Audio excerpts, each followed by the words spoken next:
Top quality और consistent performance के लिए सिर्फ सिल्वर पंप नाम याद रखना।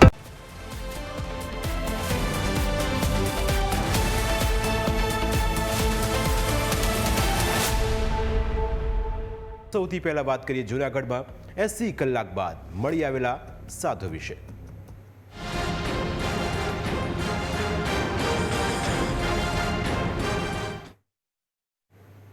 એક બાપુ, એક સુસાઇડ નોટ અને 80 કલાકની શોધખોળ। જૂનાગઢના ભારતીય આશ્રમના બાપુ એક ચિઠ્ઠી લખીને નીકળી ગયા હતા।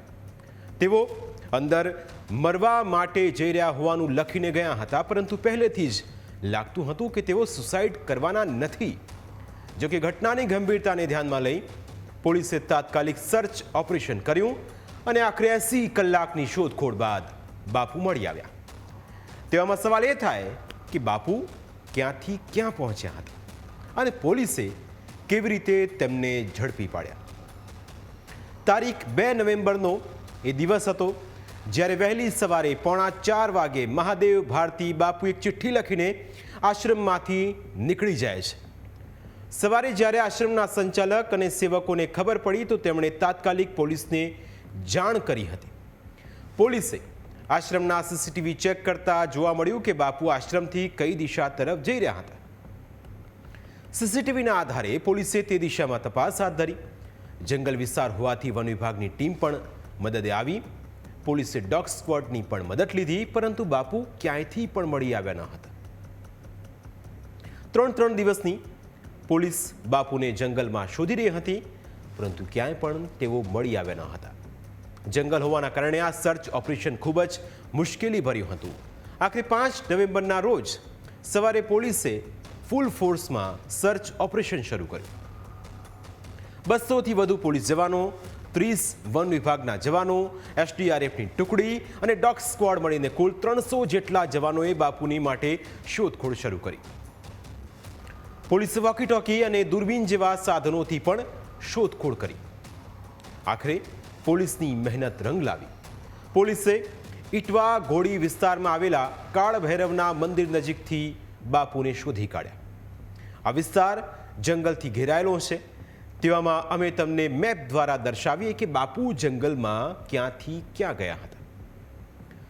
તમે જે જોઈ રહ્યા છો એ ગૂગલ મેપ છે, જેમાં ભારતીય આશ્રમથી ઇટવા ઘોડી વિસ્તારનો રસ્તો 21.3 કિલોમીટર દર્શાવવામાં આવી રહ્યો છે।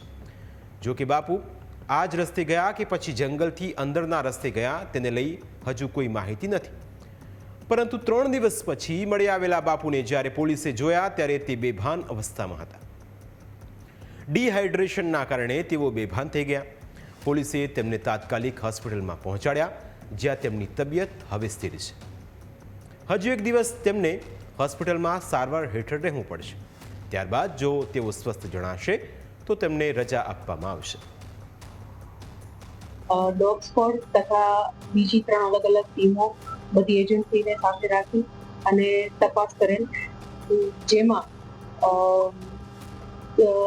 નજીકમાં કોઈ ટ્રેસીસ ના મળતા ત્યારબાદ ફોરેસ્ટ ડિપાર્ટમેન્ટ સાથે, એસડીઆરએફ સાથે આજ રોજ અમે આશરે 300 લોકોની ટીમ બનાવી અને ફોરેસ્ટ ડિપાર્ટમેન્ટની મદદથી પોલીસની ટીમે બાપુને ઇટવા ઘોડી પાસે કાળ ભૈરવ મહાદેવ મંદિરની આસપાસથી એમને શોધી કાઢેલ, જેમાં એમને ડિહાઇડ્રેશન થયેલાનું પ્રાથમિક અમને જાણ થતા તાત્કાલિક અમે એમને સારવાર માટે અહીંયા હોસ્પિટલ ખસેડેલ છે। બાપુ હાલ સ્વસ્થ છે અને એમની સારવાર ચાલુ છે। મહાદેવ ભારતી બાપુ જે પરંપરાથી આવે છે અને જે અખાડા સાથે જોડાયેલા છે તેની વાત કરીએ તો તેઓ શ્રી શંભુ પંચ દશનામ જૂના અખાડાના મહામંડલેશ્વર છે। શ્રી જગતગુરુ આદિ શંકરાચાર્યજી શ્રી શંભુ પંચ દશનામ જૂના અખાડાના આદ્ય સ્થાપક છે। દશનામ એટલે ગિરી, પુરી, ભારતી, સરસ્વતી, વન, અરણ્ય, પર્વત, સાગર, તીરથ અને આશ્રમ। આ દશનામમાંથી એક નામ એટલે ભારતી। એ જ ભારતી પરંપરામાં મહાદેવ ભારતી બાપુ સંન્યાસી છે અને તેઓ મહામંડલેશ્વરની પદવી પણ ધરાવે છે। મહાદેવ ભારતી બાપુના ગુરુ હરિહરાનંદ ભારતી બાપુ પણ મહામંડલેશ્વર છે અને તેમના દાદા ગુરુ બ્રહ્મલીન વિશ્વંભર ભારતી બાપુ પણ મહામંડલેશ્વર હતા।